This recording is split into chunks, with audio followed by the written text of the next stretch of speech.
Hey guys, so I'm having some film slash camera slash editing issues due to the fact that I don't really have the proper tripod for this heavy camera. I've been looking, still looking. I'm hoping I'm going to find something. I need a flexible tabletop tripod that can hold a heavy camera with a mirror. The mirrorless are just too flimsy and I can't use them for this camera. It's too heavy. So it's doing a great job of video. It's doing a great job of stills.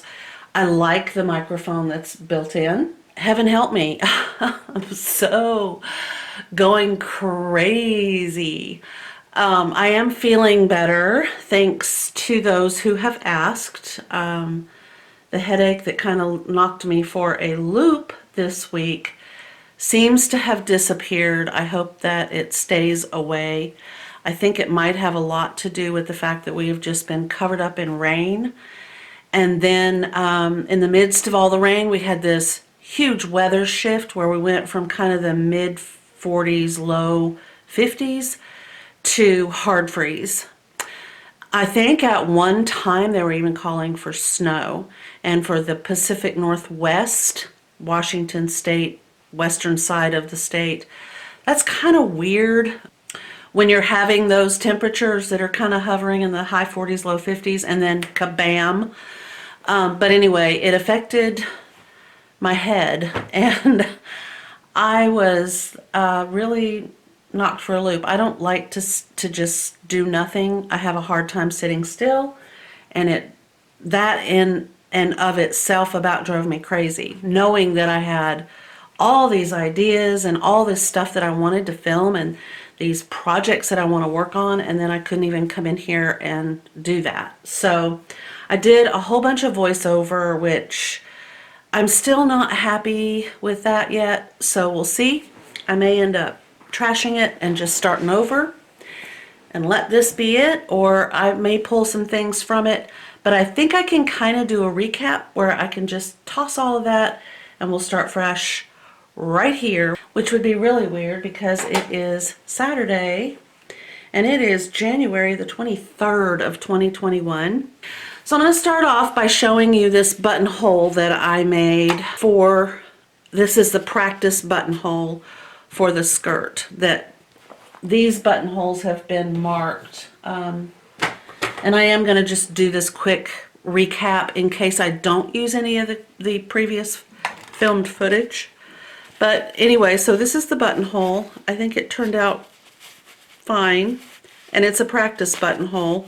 This would be the front, and then is this the front? No, this is the front. So I did a buttonhole matchup, and then I really abused the buttonhole by pulling and stretching. I spent a lot of time, just making sure that this button was not going to slip from the buttonhole, and it's not. It just, there's too much stability with two pieces of fabric and a stabilizer in the middle, which is exactly what the front facing of the skirt is. It's this piece of fabric, and a piece of interfacing in between, and that's what I have on my practice. I wanted to replicate that so that I would know how well the buttonhole would function.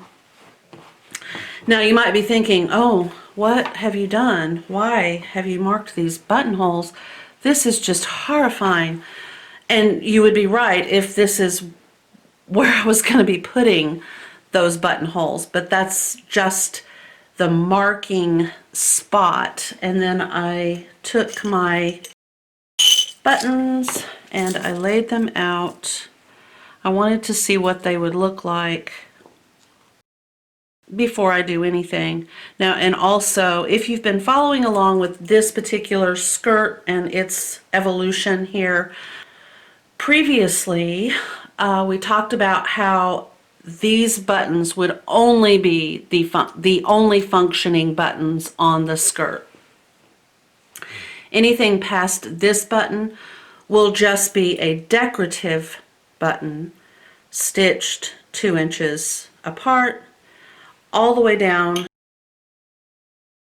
Okay, so once this is hemmed, once the skirt has its hem, which from waist to hem is 31 inches,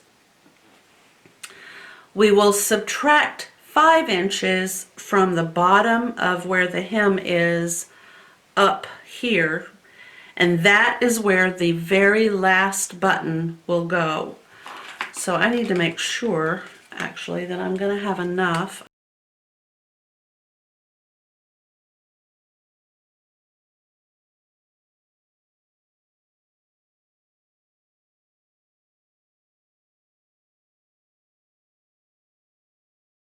I may actually have to go buy another card of this button at Hobby Lobby or Michael's or Joanne Fabrics, I think, had these. So that's, hopefully they still have them. But in any case, I think even if this has to be a little bit more than 5 inches, and these need to be slightly wider than 2 inches, we'll be in good shape. It's going to just come down to the difference between one button or two, because if I buy a card, I mean, I have this one, but if I need to buy a card, I'll end up with an extra one button. But I'm not going to do any of that. I'm not going to make a buttonhole or the decision about the distance between the buttons until I talk to Jessica, who this is for. And that's why I haven't really marked these. They're just sort of on the edge, and I can easily take the stiff bristled eraser brush, and this will help me to erase the marks that I've made with chalk. But again, I don't want to do any of that until I know for sure that, you know, she wants to either add distance or not add distance, however we choose to do it on the skirt. But I'm very pleased with the way it's turning out. And the next step is to hem it. I'm not going to put the buttons, buttonholes, or any of that until the skirt has been hemmed. And the way you do that is you take your facing and you open it out, you fold it back on itself, and we will stitch across the bottom here. So I'm going to pretend that this pen is stitching. You know how I love to do that.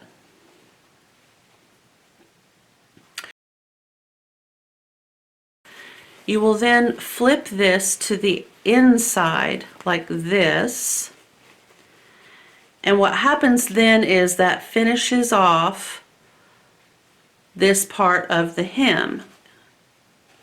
It also forces the rest of the hem into a fold, and you then just would go, you know, however you wanted to do it.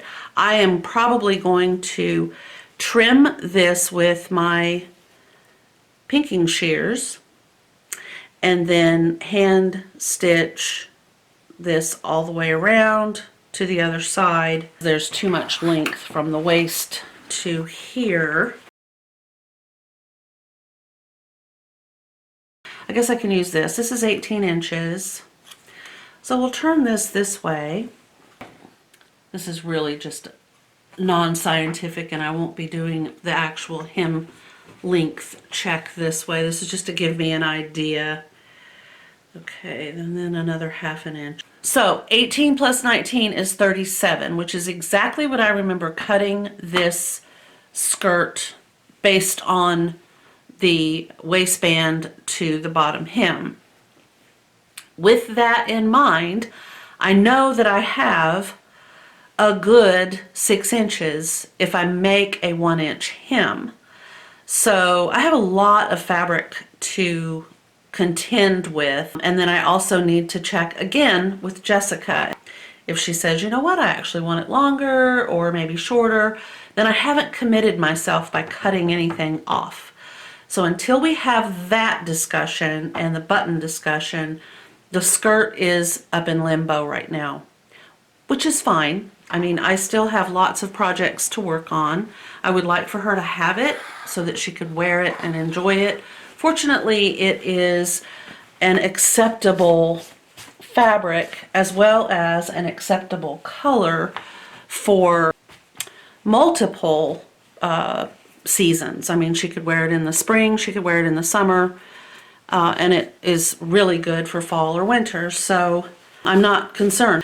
Okay, so there's that, and then of course we have talked a lot about the overlay. I actually think I've posted a video about how I finished the sides with a zigzag using Sulky Solvy, which is a water-soluble stabilizer. It looks like plastic when you stitch over it, and I'll give you a quick update on that real fast here. So I have stitched this right here by hand. So from here to here has been hand stitched. And then I will continue across this way. I have this much more to go. So that's just basically hand stitching net to velvet. I'm using black thread. I feel like that's appropriate under the circumstances. And then I'm working on this little project right here. I currently don't really have a plan per se for this fabric. I know that in the end it will become 4 table toppers. I have 4 equal sets of fabric, including these half square triangles that I made yesterday. The same amount of fabric. Each of the 4 will have jelly roll strips, these little half square triangles that I've made, some batting and a backing and a binding. More than likely they will all be square, and I currently don't know if they will be the same or if each of the 4 will be different. So I'm kind of in the planning phase. I'm just sort of manipulating the fabric, looking at the fabric, deciding about the fabric, and trying to come up with some kind of an idea. So it hasn't evolved yet beyond just being a table topper. And as that project progresses, you know, I'll bring you along for the journey with me. So that all has been cut, and I mean, you have seen everything to date. So until I get that project rolling, that's where it's going to stay. And then also I have the big huge round pillow, the 32-inch round pillow, and the toile fabric that I purchased to cover it with. And that project absolutely has to happen. It is basically a requirement for me in my living room, and I'm going to probably work on that today. And the reason I say that is because even though I'm really wanting to dig into the baby project, which is we have a family member related on my side of the family who is expecting a baby boy. They did a gender reveal last week, and she is due in June. So I want to do an infant, you know, still in the hospital kind of size for this baby. Mama is a really tiny little person, not to say baby will be, but could be, and I'm not going to make a 6-month-old sized outfit. That's just not something I want to do. But I do want to roll over the ideas, and I want to explain the fabrics that I have purchased so far. So let's get the glare off of this. I went through my So Beautiful magazine that Jessica and I chose the outfit from, and the thing is, out of all of my So Beautifuls, and I mean I have binders just crammed full of these, this one naturally would be the only one that does not have the pattern insert. We fell in love with this little baby sleeper bubble. It's not a bubble, it's a sleeper, I guess. I don't know. But the reason that we love it so much is because of that. I mean, how precious is that? Well, this can be basically appliqued to anything. It doesn't have to be this.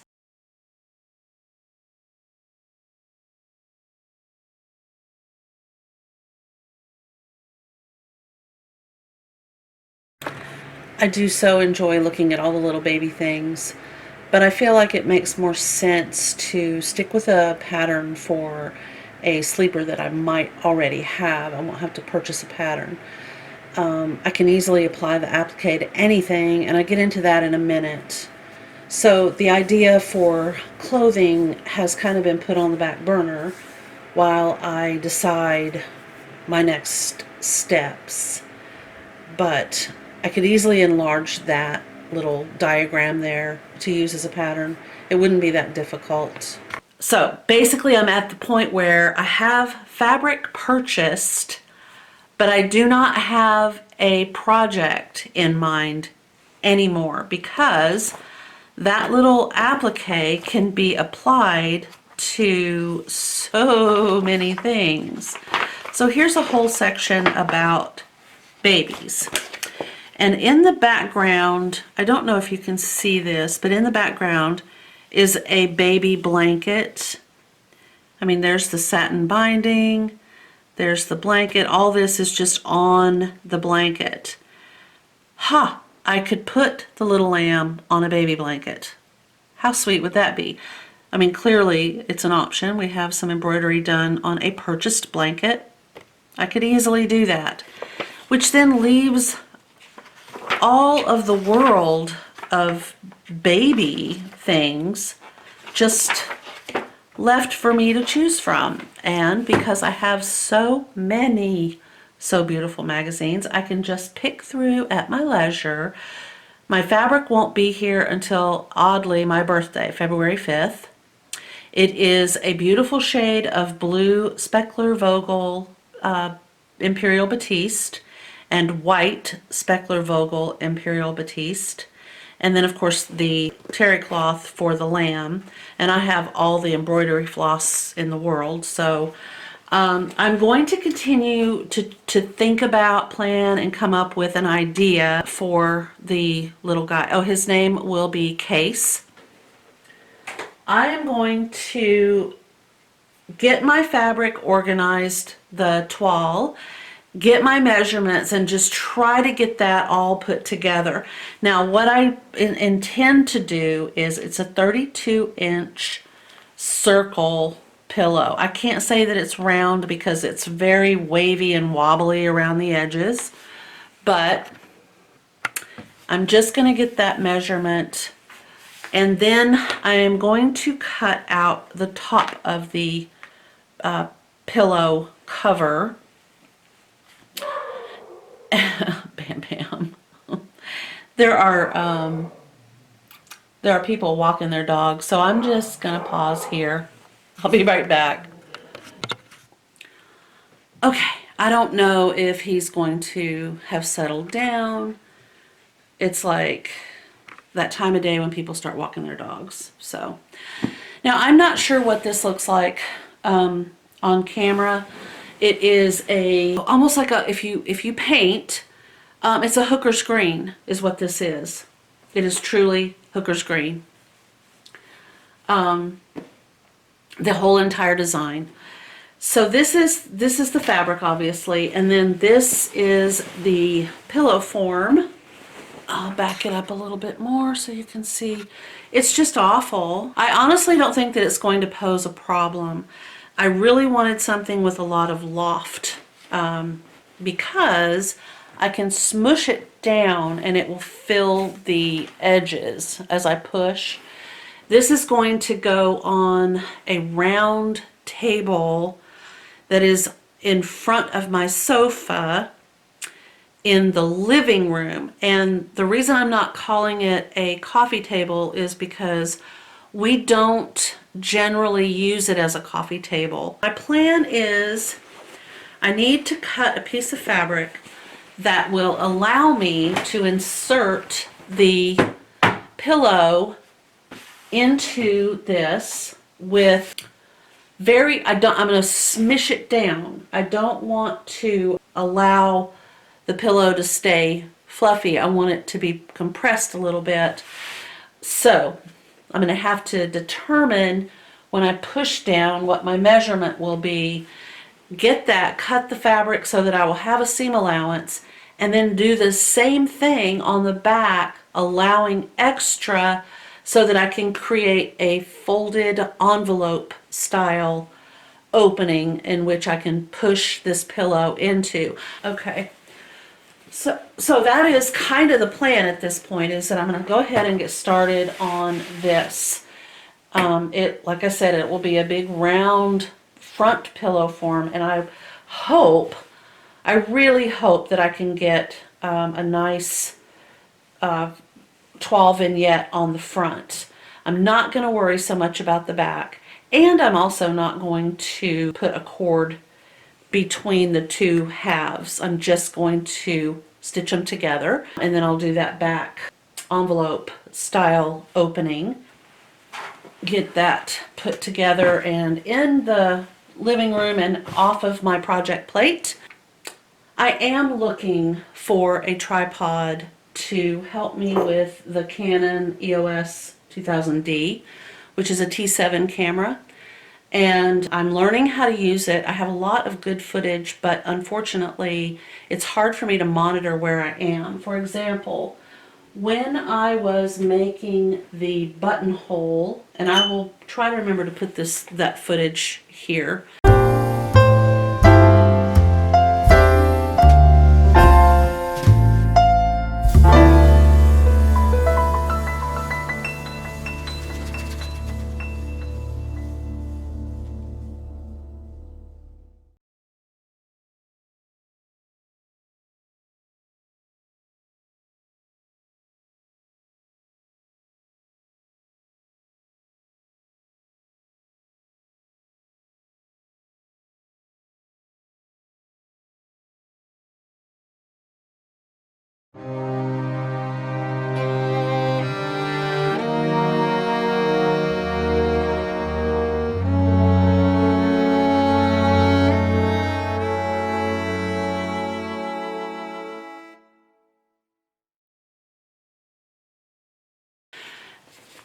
I was making the buttonhole on the sewing machine, and I had it so that the camera lens was only catching this part right here of what I was doing. I think at one point you can actually see the buttonhole, but without a good tripod, it just becomes a kind of a nightmare. And I really want to offer support and help to anyone who is trying to train themselves and might need some encouragement or just a what the heck does this mean? So on that note, if you liked this video, please give it a thumbs up. If you've not already subscribed, please consider doing so. I appreciate you so much for watching. Thank you and have a wonderful day. Bye.